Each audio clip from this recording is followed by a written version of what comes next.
In this question, a bag contains 20 tickets, numbered from 1 to 20.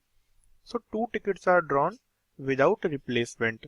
So what is the probability that first ticket has an even number and second has an odd number?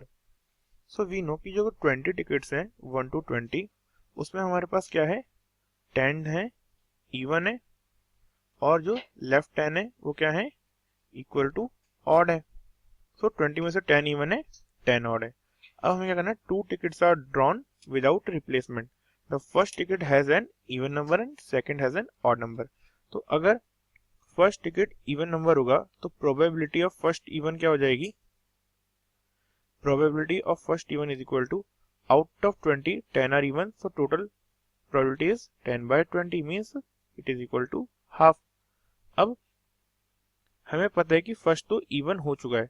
अब उसके बाद में probability हमें किसकी निकालनी है हमें probability second odd bye, ये ओ है, जीरो नहीं है, second odd by first even की.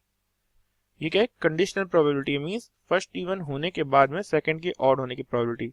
तो अब क्या है, एक कार्ड हम ड्रॉ कर चुके हैं, हमारे पास क्या है, टोटल 10 ऑड नंबर्स थे और टोटल 20 थे. तो 20 -1 हो गया, क्योंकि ऑड्स तो कम हुए नहीं, इवन्स कम हुए, तो ऑड तो स्टिल 10 है. तो इट इज इक्वल टू 10/19. अब हमें वो प्रोबेबिलिटी निकालनी है जिसमें क्या होगा, फर्स्ट इवन होगा और सेकंड ऑड होगा. तो हमें निकालनी है first even intersection second odd. तो it will be equal to what, probability of first even into conditional probability, which is equal to P probability of second O upon first even.